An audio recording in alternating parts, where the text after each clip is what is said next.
ఉజ్జయిని అని పేరు రావడానికి కూడా ఒక కథ ఉంది. మహాకాళి ప్రాదుర్భావానికి కూడా ఒక కథ కనిపిస్తూ ఉంటుంది. ఇది ఏమిటంటే ఉజ్జయిని అనేటువంటి పేరు రావడానికి కారణం ఏమిటంటే పూర్వం తారకాసురుడు అనేటువంటి రాక్షసుడు ఉండేవాడు. ఆ తారకాసురుడికి 3 కుమారులు ఉండేవాళ్ళట. ఒకడు విద్యున్మాలి, మరొకడు తారకాక్షుడు, మరొకడు కమలాక్షుడు. వాళ్ళు 3 కూడా ఏమిటంటే దేవతల మీద ఆధిపత్యం చేయడానికి, దేవతలను ఓడించటానికి, అంతా కూడా వాళ్ళ కైవసం చేసుకోవడానికి, ముల్లోకాలని వాళ్ళ కైవసం చేసుకోవడం కోసం అని చెప్పేసి బ్రహ్మ గురించి తపస్సు చేశారు. తర్వాత 3 నగరాలు కావాలి అని వాళ్ళు కోరారట. అత్యంత రమణీయమైనటువంటివి, మహిమాన్వితమైనటువంటి 3 నగరాల్ని ప్రసాదించాడు బ్రహ్మదేవుడు వాళ్ళకి. ఆ నగరాలు ఎలాంటివి అంటే వీళ్ళు 3 అక్కడ కూర్చొని ఎక్కడికైనా సరే నగరాలతో సహా వాళ్ళు ఎగిరి బయటికి వెళ్ళవచ్చు. అలా వాళ్ళు ఎక్కడికి వెళ్ళాలనుకుంటే అక్కడికి వెళ్ళడం, ఆ నగరం దిగిరిన చోట అంతకుముందు ఉండేటువంటి గ్రామాలు, పట్టణాలన్నీ కూడా నాశనం అయిపోయి భూస్థాపితం అయిపోతూ ఉండేవి. అలా ఎంతో మందిని వాళ్ళు హింసించేవాళ్ళు.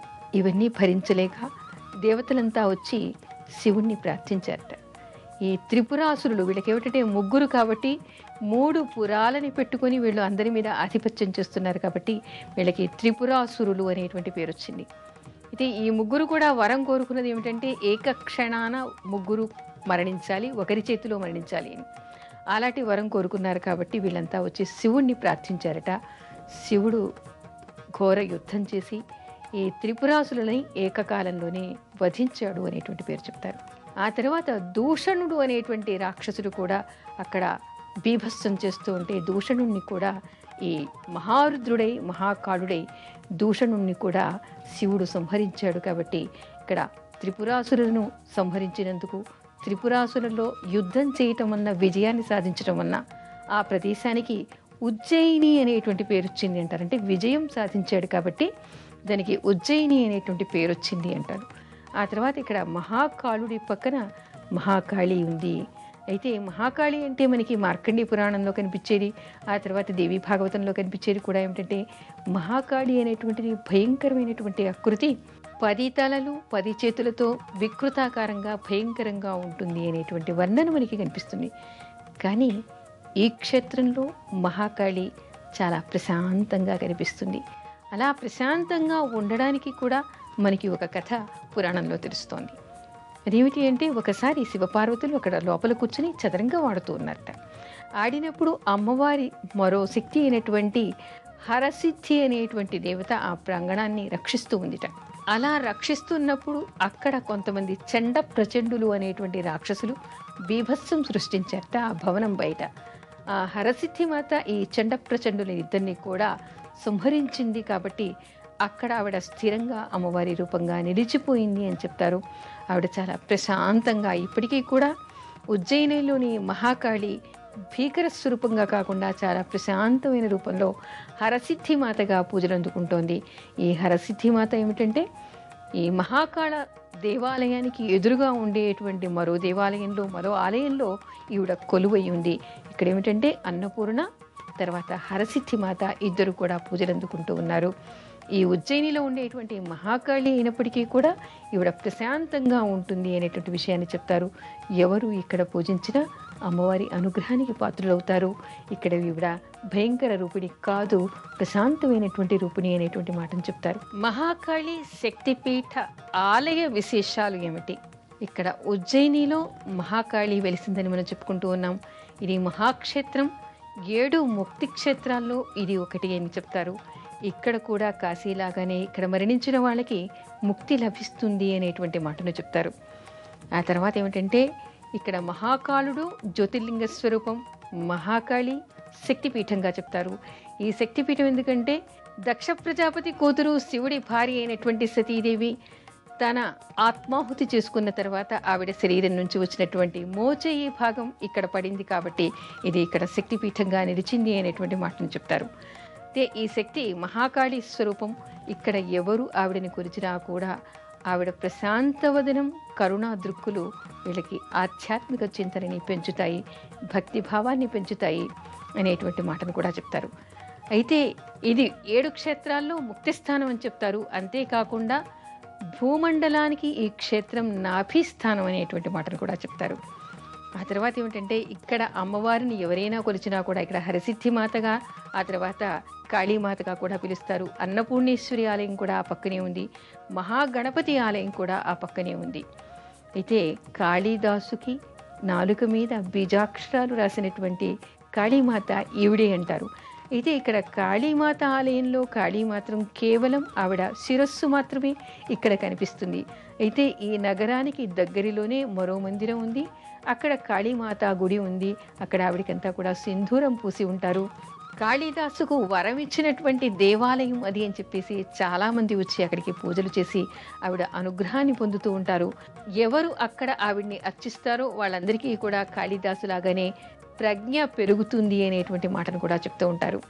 ముఖ్యంగా ఏమిటంటే ఈ దేవాలయం దగ్గరికి వచ్చి ఎవరైనా సరే మహాకాళ మహాకాళ మహాకాళి మహాకాళి అని స్మరణ చేస్తే చాలు ముక్తి లభిస్తుంది అని అనుకుంటారు. ఆ తర్వాత కాశీ క్షేత్రంలో కాశీ మరణాన్ముక్తి అని ఎంతోమంది కాశీలో మరణించాలని చెప్పేసి వృద్ధాప్యం వచ్చిన తర్వాత కాశీ క్షేత్రంలో వాళ్ళంతా వెళ్ళి అక్కడ సెటిల్ అయిపోతూ ఉంటారు. అదేవిధంగా ఈ ప్రాంతాల్లో అంటే ఈ ఉజ్జయిని మనకి మధ్యప్రదేశ్లో ఉంది. ఆ ప్రాంతంలో ఉన్నవాళ్ళు ఆ చుట్టుపక్కల వాళ్ళంతా కూడా ఈ క్షేత్రంలో ఉజ్జయినిలో చనిపోవాలి అని చెప్పేసి వచ్చి అక్కడ స్థిరపడిపోతూ ఉంటారు. అక్కడ మరణం కోసం ఎదురు చూస్తుంటారు అనేటువంటి మాటని చెప్తారు. ఎందుకంటే ఇది ముక్తి క్షేత్రం కాబట్టి ఈ మహాకాళుని దగ్గర, మహాశక్తి పీఠం అయినటువంటి మహాకాళి దగ్గర వాళ్ళ పాదాల దగ్గర వీళ్ళు చనిపోవడం అనేటువంటిది విశేషమైనటువంటిదిగా భావించి చాలామంది వచ్చి అక్కడ స్థిరపడిపోతుంటారు అనేటువంటి విషయాన్ని చెప్తారు. అందుకని ఇది మహా విశేషమైనటువంటి ఒక క్షేత్రంగా, ముక్తి క్షేత్రంగా చెప్తారు. ఇక్కడ మనకి జ్యోతిర్లింగం అయినటువంటి మహాకాళుడు, ఆ తర్వాత మహాకాళి శక్తిపీఠం రెండు ఒకే దగ్గర ఒకే ఆలయంలో ఉండడం ఒక విశేషంగా కనపడేటువంటిది. జ్యోతిర్లింగ దర్శనం చేసుకునేటువంటి వాళ్ళంతా కూడా అంటే అష్టాదశ శక్తిపీఠాన్ని చూడాలన్నా, ద్వాదశ జ్యోతిర్లింగాల్ని చూడాలన్నా కూడా ఒకేసారి ఒకే యాత్రలో ఇక్కడ శక్తిపీఠాన్ని, అక్కడ మహాకాళుడు జ్యోతిర్లింగాన్ని కూడా దర్శించినటువంటి పుణ్యం వస్తుంది. కాబట్టి ఇది ఒక మహాక్షేత్రంగా చెప్తారు. ఎవరు మనసులో తలుచుకున్నా కూడా వాళ్ళకి ఉన్నటువంటి కోరికలన్నీ నెరవేరుతాయని, వాళ్ళ చుట్టూ ఉన్నటువంటి దుష్టశక్తులన్నీ కూడా పారిపోతాయి అనేటువంటి విషయాన్ని చెప్తారు.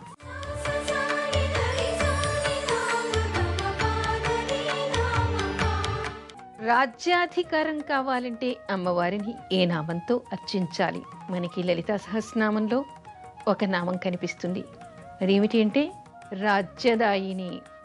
ఓం రాజ్యదాయిన్యై నమః అని, లేదా ఓం ఐం హ్రీం శ్రీం రాజ్యదాయిన్యై నమః అనేటువంటి నామంతో అమ్మవారిని అర్చిస్తే సామ్రాజ్యాలని ఇస్తుందిట, రాజ్యాధికారాన్ని ఇస్తుందిట.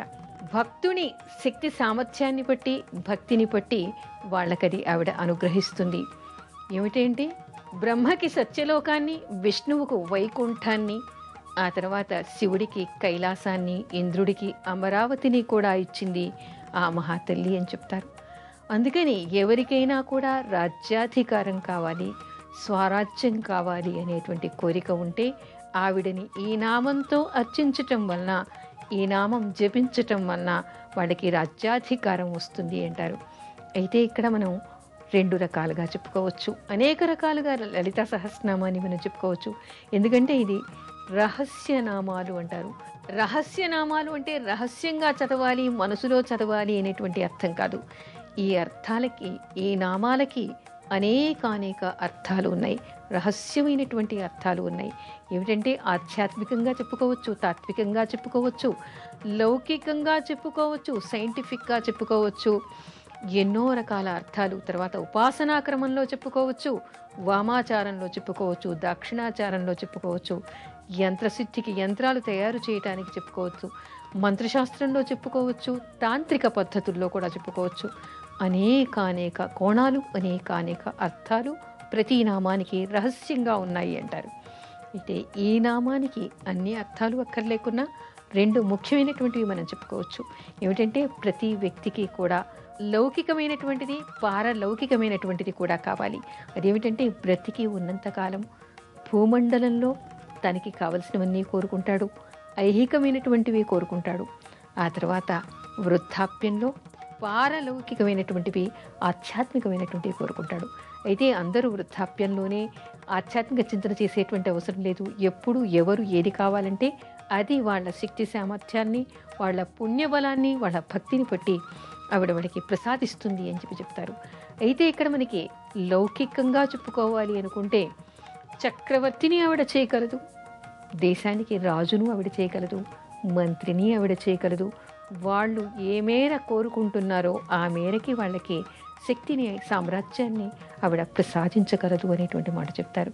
అయితే కేవలం లౌకికమైనటువంటి ఐహిక వాంఛల కోసమే కాకుండా అమ్మవారిని ఎప్పుడు ఏ విధంగా అర్చించాలి, అసలు ఒక సామ్రాజ్ఞి దగ్గరికి వెళ్ళినప్పుడు, ఒక మహాశక్తి దగ్గరికి వెళ్ళినప్పుడు కేవలం ఒక 100 సంవత్సరాల్లో నడి వయస్సు వచ్చిన తర్వాత ఒక 20-30 సంవత్సరాలు ఏలేటువంటి రాజ్యం కోసం కాకుండా శాశ్వతమైనటువంటి లోకాల్లో శాశ్వతమైనటువంటి ఫలితం రావడానికి, శాశ్వత పథం దొరకడం కోసం అమ్మవారిని అర్చించాలి.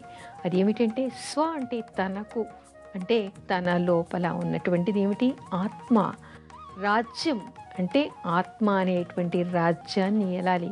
అంటే ఏ మనిషి కూడా లోపల ఉండేటువంటిది, అంతర్లీనంగా ఉండేటువంటిది ఆత్మ. ఆత్మ ప్రబోధం ప్రకారం ఎవరు నడుచుకుంటారో వాళ్ళు మహా తేజస్వులుగా చెప్తారు. భగవంతుడికి ఒక మారు రూపంగా చెప్తారు. మనస్సుకు నచ్చినటువంటి విధంగా నడుచుకునేది మాత్రం లౌకికమైనటువంటి విషయాలకి మాత్రమే ప్రాధాన్యత ఇస్తారు. ఎప్పుడైతే ఈ మనస్సు ఆత్మకి లోబడి ఉంటుందో అక్కడ ఆత్మ సాక్షాత్కారం కలుగుతుంది. ఆవిడ సామ్రాజ్ఞి వీళ్ళ మనస్సులోనే వీళ్ళకి కనపడుతుంది, వీళ్ళ హృదయంలోనే పీఠం వేసుకుని ఆవిడ వాళ్ళకి దర్శనం ఇస్తుంది. ఎప్పుడూ అమ్మవారి దగ్గర ఆ సామ్రాజ్య పథం దొరకడం కోసం, ఆ సామ్రాజ్యానికి చేరుకోవడం కోసం, ఆవిడ పాదాల చెంత వాలటం కోసం, ఆత్మ సాక్షాత్కారం కోసం అని చెప్పేసి ఆధ్యాత్మిక చింతనతో ఈ నామాన్ని జపించాలి.